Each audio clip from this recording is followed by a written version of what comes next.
Yeah, part 2 on Mike Steph's venting video. As you can see, it's a different day. Different outfit, different hat. But same mood, same mood. You know why it's the same mood? Because, once again, I got double parked in. I'm trying to get out.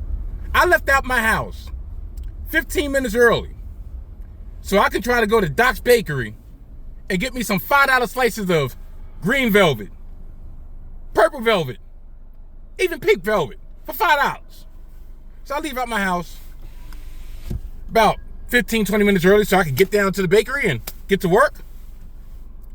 And of course, somebody double parked my car, double parked me in.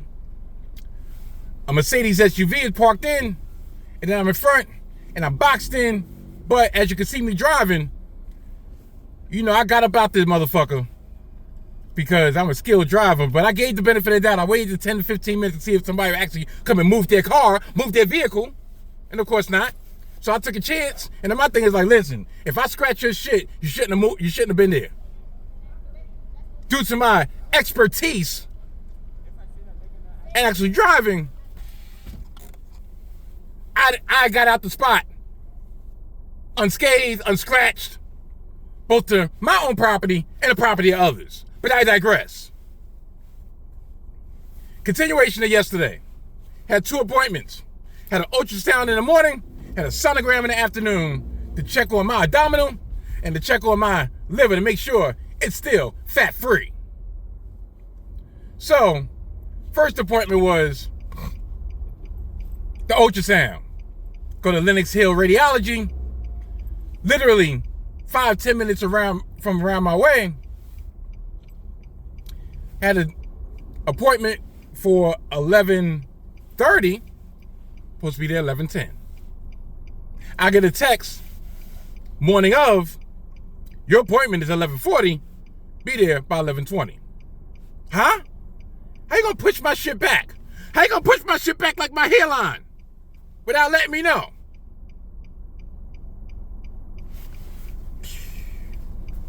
Audacity. But fine, whatever. I roll with the punches. Listen, I'm not quick to fly off the handle like I used to be.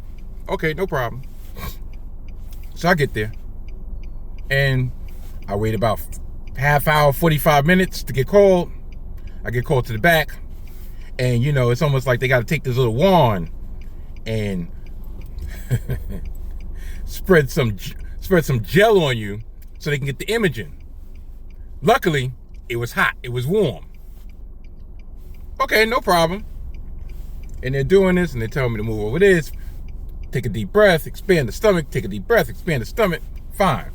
Long story short, there's 2 things about doing that ultrasound that I do not like. One is the fact of them jibbing this wand in you. And now, when I say I give the ultimate respect to females, I give the ultimate respect to women, I give the ultimate respect to soon-to-be mothers and mothers, because all that jipping and jiving, that jib that they end up having to do when they're getting an ultrasound for the baby, I have a new respect for. I also have a new respect for the fact that this mother effer is taking his time crossing the street while I'm turning. But no, in all seriousness, I have a newfound respect for all the women that I've loved before. All the women who opened up their jaw for 5 minutes of romance. 'Cause I am the man. All the women I've loved before. Because I swear, not that I know, but I can imagine how 10 inches of shaft feels all up in the ribs. Like Method Man said, all these rap niggas feel all up in your guts. That's how I felt when they were jabbing, jibbing, trying to get their images. I feel like this. You do feel that there's something that's not moving, right? That's on my body, right? Yeah. Guess what that is? That's my freaking rib. But she was apologetic. She's like, all right, you know, Sorry about that. Okay. The other part about the ultrasound I do not like, and once again, salute to all the ladies out there, no disrespect intended. The fact that after y'all have relations, and sometimes people have to dispose of their bodily waste in certain areas. You know, some people's favorite area to dispose would be the chest. You have to actually take a towel or a rag or a tissue and wipe it up. Well, same thing with the ultrasound gel. They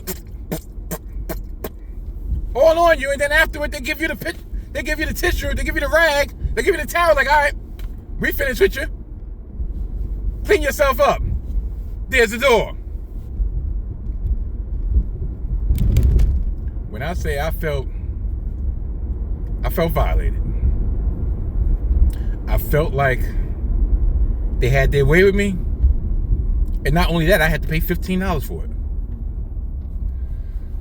Oy vey. Now, like I said, because I'm an idiot, had a 9 o'clock appointment, had an 11:30 appointment, and then I thought I had an appointment for 3:15, but not in the area. So I leave out the house. I get to the sonogram appointment at 3:20. Yeah, I was a little bit late. Sue me. So I sign in. And something's nagging at me like, Mike, check the time of your appointment. Check the time of your appointment. Check the time of your appointment. So I go on the portal, the patient portal online. And why does my appointment say 5:15? When I'm looking at this installment on my portal, it is currently 3:40. So you mean to tell me that I got to this appointment 2 hours early? I know for a fact I didn't make this appointment at 5:15. Why would I make an appointment at 11:15, 11:30, one place, and then make 5:15 the next place? I figured, have it nice and concurrent. Figured I'd come home, relax, and then go back out. Oh, mind you, can't eat, can't drink. So I'm starving. And I got here 2 hours early. Wow. So, after I snuck some Raw on Netflix, John Cena blaming us fans, which, to tell you the truth, was kind of ingenious to a certain degree, but I digress. I go up to the reception area and I say, excuse me, I signed in at 3:20. I just want to double check the time of my appointment because I know I made my appointment for 3:15, but I'm looking at the portal and it says 5:15. They're like, all right, no problem. What's your name? I told them my name. Okay. They're like, yeah, it's 5:15. I said, but I made an appointment for 3:15. Oh, no worries. You'll be seen beforehand. That's not the point. The point is, I made an appointment for 3:15. Y'all pushed my shit back 2 hours without letting me know. You know what time I get called? I get called about 4:45. So, an extra half hour early. But yet I've been there an hour and a half. Do you know that the whole procedure lasted less than 3 minutes? All they was doing was taking little pictures of my liver.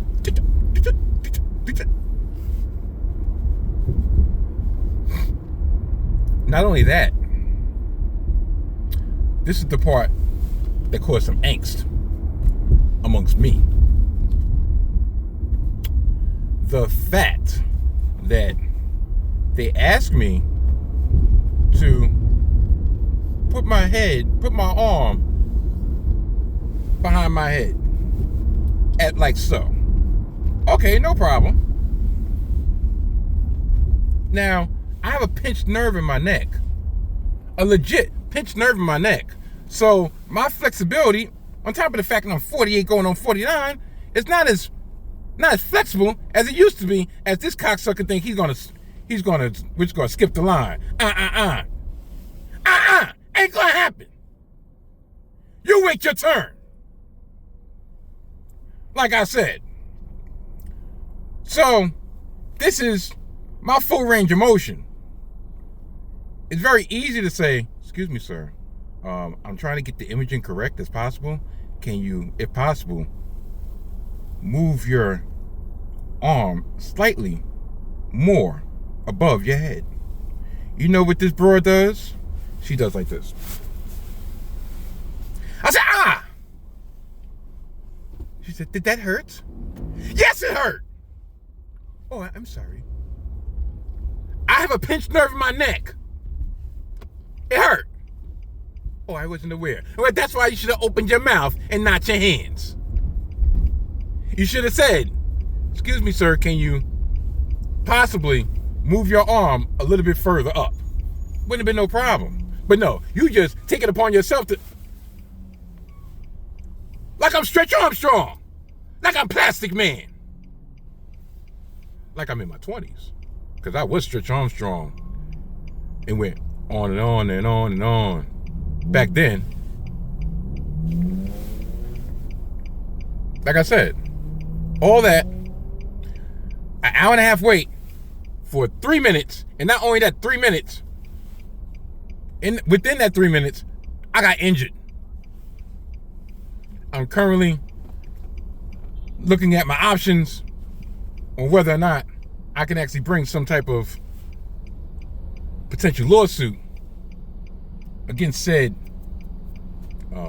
RN, attendant, whoever the fuck she was. See, first F-bomb. Anyway.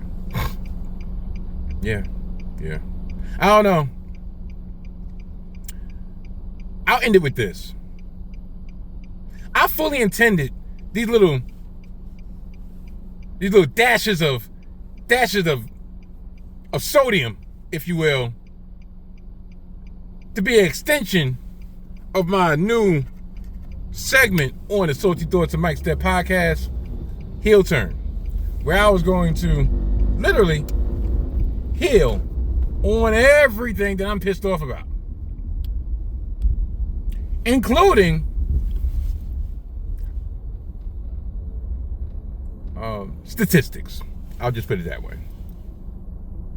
But I wouldn't call it an epiphany, but I will call it perfect timing. The young OG from Chicago, Mr. Desmond Powell, he's releasing new music, and put a passage out that really resonated with me. And once again, between brother Willie Freeman, it seems like the Lord puts things in your line of vision when you're supposed to receive them. And I'm fully invested on, don't ignore it. You're reading this when you're supposed to read it. You're receiving this when you're supposed to receive this. It's actually answering the unexplained feelings that are in your head and in your heart. So when I read what the young OG said, it might not have been me personally, but I was like, you know what? I can relate. And at the end of the day,